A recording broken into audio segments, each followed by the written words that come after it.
So usually the need for an improvement stems from a clear sign that something indeed can be better. Makes a lot of sense, right? And what often happens is that you give it a thought or two, you decide what the problem is, and instantly come up with the best solution for it. And then you make it happen. And this is not a bad thing at all. Especially in a smaller organization or where you know the process really well, things are often just that simple and by no means make them any more difficult than that. But there are some times where you do want to take a little bit more time and figure out what really the problem is and really what the right solution for that is. It could be because you don't want to be jumping to conclusions that might even be expensive or cost you a lot of time, or perhaps you simply want to get your improvement out there in a more visible manner. And this last thing usually happens when there are more people involved in the process, when budget is super tight, when there is a high impact on customer satisfaction and quality, or when you're part of a bigger money-saving program. It can't really hurt to show off your improvement in situations like that.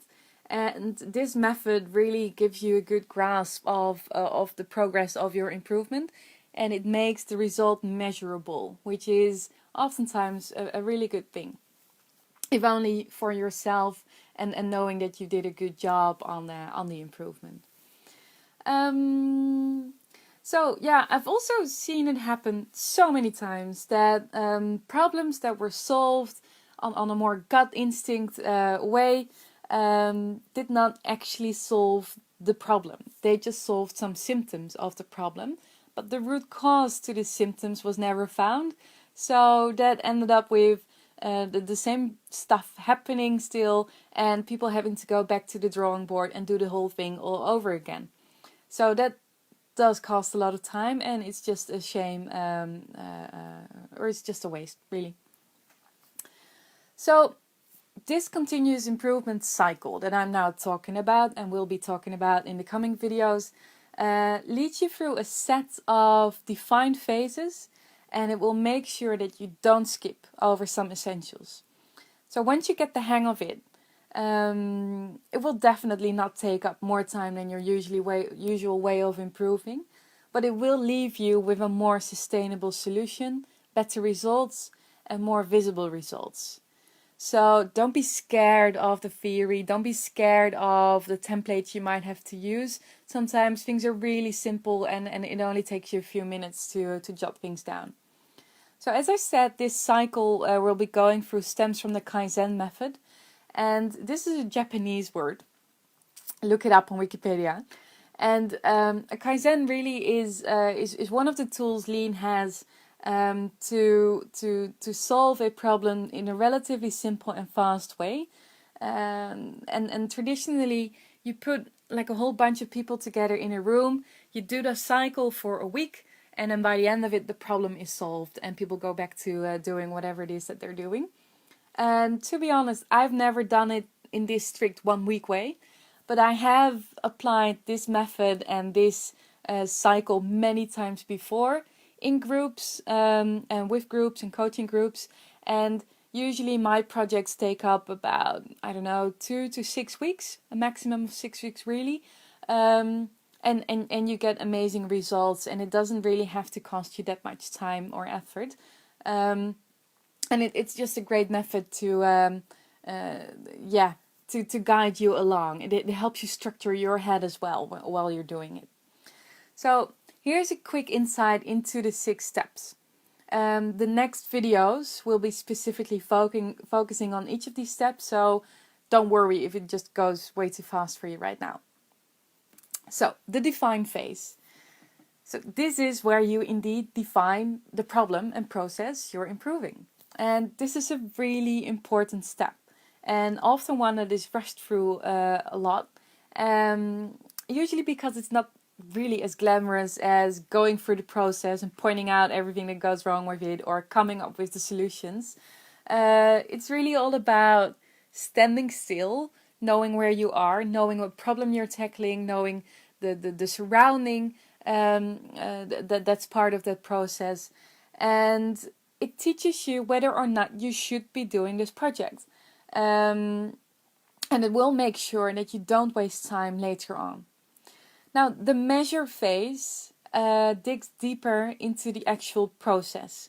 So into the process steps, and it figures out what is really wrong with it. Not only will we draw the process up, we'll also find all the necessary details to make sure everything is covered.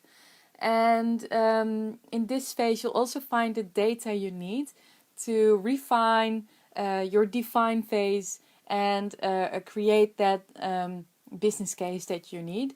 And here in this phase, we'll be using the wastes to look at the process and come up with the things that could use improving from there.